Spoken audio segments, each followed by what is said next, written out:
ಬನ್ನಿ ಮೇಡಮ್. ನಮಸ್ಕಾರ, ನಾನು ನಿಮ್ಮ ಡಾಕ್ಟರ್ ನಾಗರಾಜ್ ಅಂಗಡಿ. ಇದು ಬಹಳ ವಿಶೇಷವಾಗಿರ್ತಕ್ಕಂತಹ ಒಂದು ಕೇಸನ್ನು ಹೊತ್ತು ನಿಮ್ಮ ಮುಂದೆ ಬಂದಿದ್ದೇನೆ. ಆತ್ಮೀಯರೇ, ಇವರಿಗೆ ಸರ್ಜರಿಯಾಗಿ ಸ್ಪೈನ್ ಪ್ರಾಬ್ಲಮ್ಮಿಂದ ಡಿಸೆಕ್ಟಮಿ ಮತ್ತು ವಿವಿಧ ಚಿಕಿತ್ಸೆಗಳನ್ನು 2006ರಲ್ಲಿ ಮುಗಿಸಿದ ನಂತರ ಈಗ ಮತ್ತೆ ಸೊಂಟಕ್ಕೆ ತೀವ್ರವಾದ ನೋವು ಬಂದಿದೆ ಮತ್ತು 3rd ಗ್ರೇಡ್ ಕೆನಾಲ್ ಸ್ಟಿನೋಸಿಸ್ ಇದೆ. ಅದಕ್ಕಾಗಿ ಆಯುರ್ವೇದದಲ್ಲಿ ವಿವಿಧ ವಮನ ಚಿಕಿತ್ಸೆ, cup therapy, acupuncture therapy, electro acupuncture therapy, ವಿರೇಚನ ಹಾಗೂ ವಿವಿಧ ಪಂಚಕರ್ಮ ಚಿಕಿತ್ಸೆಗಳನ್ನು ಮಾಡಿದ್ದೇನೆ. ನೋಡಿ, ಇದು ಮಧ್ಯಂತರ ಚಿಕಿತ್ಸೆ ಆದ ನಂತರ ಅವರು ಓಡಾಡುವ ರೀತಿಯಲ್ಲಿ ಸ್ವಲ್ಪ ಬದಲಾವಣೆಯನ್ನು ನೀವು ಕಾಣ್ಬೋದು.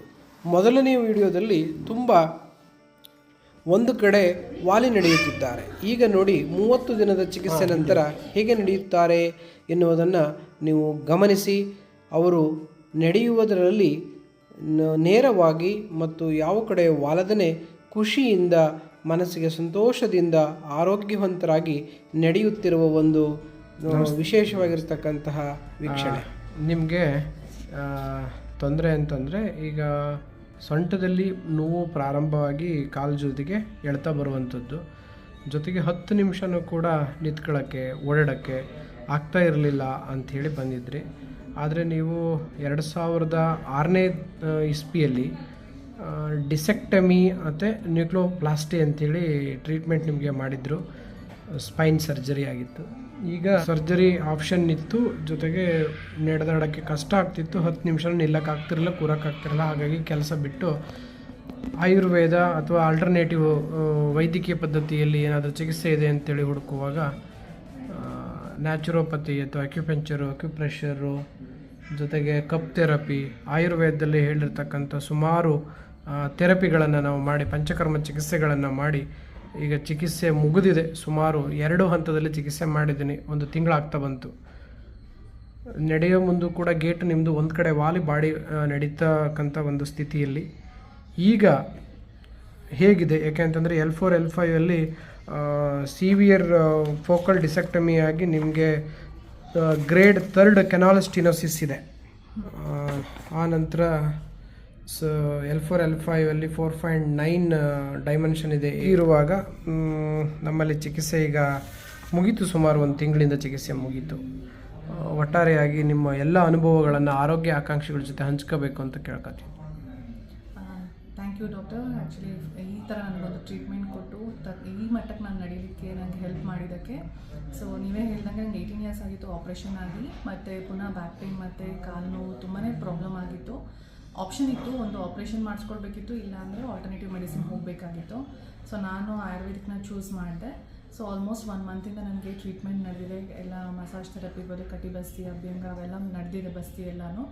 ಅದ್ರ ಜೊತೆಗೆ ಇದು bone fixing as well as cupping, ಅದೆಲ್ಲ ಆಲ್ಟರ್ನೇಟಿವ್ ಏನೇನು ಪಾಸಿಬಲ್ ಥೆರಪೀಸ್ ಇತ್ತು ನನ್ನ ಪ್ರಾಬ್ಲಮ್ನ ಸಾಲ್ವ್ ಮಾಡಲಿಕ್ಕೆ. ಸೊ ಪ್ರತಿಯೊಂದನ್ನು ನನಗೆ ಕಂಪ್ಲೀಟ್ ಸ್ಕಿಲ್ ಯೂಸ್ ಮಾಡಿ ಎಲ್ಲ ಮಾಡಿದ್ದಾರೆ. ಸೊ ಇವತ್ತು ಹೇಗೆಂದರೆ ನಾನು ಅಟ್ಲೀಸ್ಟ್ ಮನೆ ಮಟ್ಟಕ್ಕೆ ನಾನು ಆರಾಮಾಗಿ ಓಡಾಡ್ಕೊಂಡಿದ್ದೀನಿ. ಇನ್ನೂ ನಂದು ಫಿಸಿಯೋ ಸ್ಟಾರ್ಟ್ ಆಗಬೇಕಾಗಿದೆ. ಸೊ ಇಲ್ಲಿ ತನಕ I am completely fine. Doctor ಹೇಳಿದಾಗೆ ಒಂದು ಕಡೆ ನಾನು ವಾಲ್ ಬಿಟ್ಟಿದ್ದೆ ಅದು ಪೇಯ್ನ್ಗೆ. ಈಗ ಆ ಥರ ಒಂದು ಇಲ್ಲ, ಪೋಸ್ಚರ್ ಕೂಡ ಆಲ್ಮೋಸ್ಟ್ ಸರಿಯಾಗಿದೆ. ಸೊ ಇನ್ನು ನೆಕ್ಸ್ಟ್ ನಾನೇನು ಫಿಸಿಯೋ ತೊಗೊಳ್ತೀನಿ ಅದರಿಂದ ಆಲ್ಮೋಸ್ಟ್ ಕ್ಯೂರ್ ಆಗುತ್ತೆ ಅನ್ನೋ ಅಶ್ಯೂರೆನ್ಸ್ ಇದೆ. So I am hoping for the best. Thank you. Okay, ಇದು ಒಳ್ಳೆಯ ಒಂದು ಅಭಿಪ್ರಾಯವನ್ನು ನೀವು ಟ್ರೀಟ್ಮೆಂಟಲ್ಲಿ ಮನಸ್ಸಿಂದ ತಗೊಂಡಿರೋದಕ್ಕೆ ಮನಸ್ಸಿಂದ ಬರ್ತಕ್ಕಂಥ ಉತ್ತರ ಅಂತ ನಾನು ಅಂದ್ಕೊಂಡು, ಮಾನಸಿಕವಾಗಿ ಈ ಬಸ್ತಿಗಳನ್ನು ನಾವು ಕೊಟ್ಟಾಗ ಹೃದಯ ಮತ್ತು ಬ್ರೈನ್ ಮೇಲೆ ಆಗ್ತಕ್ಕಂಥ ಬದಲಾವಣೆಯನ್ನು ಏನಾದರೂ ಗಮನಿಸಿದ್ರಾ? ಆ್ಯಕ್ಚುಲಿ ಇದರಲ್ಲಿ ಒಂದು ತುಂಬ ಇಂಪಾರ್ಟೆಂಟ್ ಪಾಯಿಂಟ್ ಏನು ಹೇಳಬೇಕು ಅಂತ ಹೇಳಿದ್ರೆ, ಇನಿಷಿಯಲಿ ನನಗೆ ಟ್ರೀಟ್ಮೆಂಟ್ ಅಂತ ಸ್ಟಾರ್ಟ್ ಮಾಡಿದಾಗ ವಮನ ಅಂತ ಮಾಡಿದಾಗ, ಸೊ ಅದು ವಾಮಿಟಿಂಗ್ ಪ್ರೊಸೀಜರ್ ಆದ್ರೂ ಕಂಪ್ಲೀಟ್ ನನಗೆ mind and body complete relax ಆಯಿತು. ಸ್ವಲ್ಪ ಏನದು ಪ್ರಾಬಬ್ಲಿ ಕಂಪ್ಲೀಟ್ ಬಾಡಿ ಸ್ಟ್ರೆಸ್ಸು ಟೆನ್ಷನಲ್ಲಿ ಇತ್ತು ಅನಿಸುತ್ತೆ ಆ ಪೇಯ್ನಿಂದಾಗಿ. ಅದೆಲ್ಲ ಆಲ್ಮೋಸ್ಟ್ ನಾರ್ಮಲೈಸ್ ಆಯಿತು ಆ್ಯಂಡ್ ಮೈಂಡ್ ಕಂಪ್ಲೀಟ್ ಕ್ಲಿಯರ್ ಆಯಿತು. ಪಾಸಿಟಿವ್ ವೇಯಲ್ಲಿ, ಪಾಸಿಟಿವ್ ಆ್ಯಟಿಟ್ಯೂಡಿಂದ ನಾನು ಟ್ರೀಟ್ಮೆಂಟ್ನ ಸ್ವೀಕರಿಸಲಿಕ್ಕೆ ನನಗೆ ತುಂಬಾ ಹೆಲ್ಪ್ ಆಯಿತು. ಸೊ ಪ್ರತಿಯೊಂದು ಹಂತದಲ್ಲೂ ಇನ್ನೂ ಒಂದು ಇಂಪಾರ್ಟೆಂಟ್ಲಿ ನಾನು ಏನು ಹೇಳಬೇಕು ಅಂದರೆ, ಡಾಕ್ಟರ್ ಆಗಲಿ ಅಥವಾ ಇಲ್ಲಿ ಸ್ಟಾಫ್ ಆಗಲಿ ಪ್ರತಿಯೊಬ್ಬರೂ ಅಪ್ರೋಚಬಲ್ ಇದ್ದಾರೆ. ಸೊ ಎಲ್ಲರೂ ತುಂಬಾ ಚೆನ್ನಾಗಿ ಹೋಮ್ಲಿ ಎನ್ವೈರ್ಮೆಂಟ್ ಇದೆ ಆ್ಯಂಡ್ ಎನಿ ಟೈಮ್ ನೀವು ಯಾವ ಟೈಮಲ್ಲಾದ್ರೂ ಅಪ್ರೋಚ್ ಮಾಡಿ ಏನೇ ಥರದ ಪ್ರಾಬ್ಲಮ್ಸ್ ಇದ್ರೂ ಗೈಡೆನ್ಸ್ ತೊಗೊಳ್ಬೋದು. So this is the best part actually.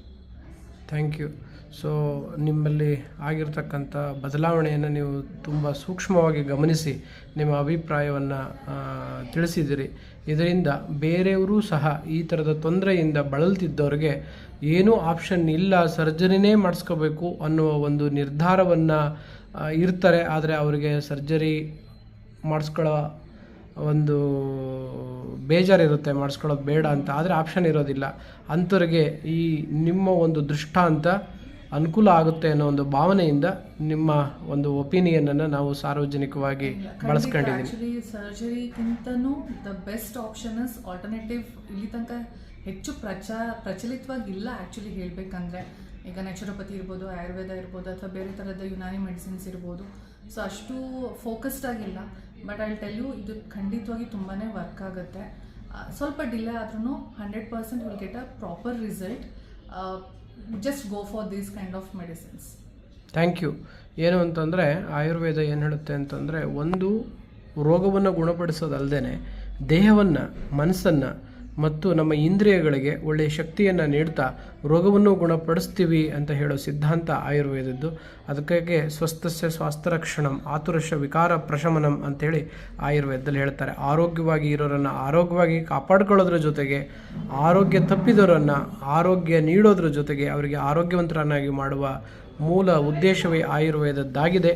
ಆ ಉದ್ದೇಶದಂತೆ ನಿಮಗೂ ಕೂಡ ಆ ಧನ್ವಂತರಿ ಎಲ್ಲ ಥರದ ಆರೋಗ್ಯ ಯೋಗವನ್ನು ಕೊಟ್ಟು ನಿಮಗೆ ಇನ್ನೂ ಹೆಚ್ಚಿನ ಶಕ್ತಿಯನ್ನು ನೀಡಿ ಮುಂದಿನ ನಿಮ್ಮ ಕೆಲಸ ಕಾರ್ಯಗಳು ನಿರ್ವಿಘ್ನವಾಗಿ ಮತ್ತು ಏನು ಹೇಳ್ತೀವಿ, ನಿಮ್ಮ ಏಮ್ ಆ್ಯಂಡ್ ಆ್ಯಂಬಿಷನ್ ಏನಿದೆ ಅಲ್ಲಿಗೆ ಹೋಗಿ ಅದು ಸಾಕಾರಗೊಳ್ಳಿ ಅಂತ ನಾವು ಆಶಿಸ್ತಾ, ಆ ಧನ್ವಂತರಿಯ ಆಶೀರ್ವಾದ ಸದಾ ನಿಮಗೆ ಇರಲಿ ಅಂತ ನಾವು ಕೇಳ್ತಾ ಇವತ್ತಿನ ನಿಮ್ಮೊಂದಿಗೆ ಸಂದರ್ಶನವನ್ನು ಮುಗಿಸ್ತೀನಿ. ನಮಸ್ಕಾರ.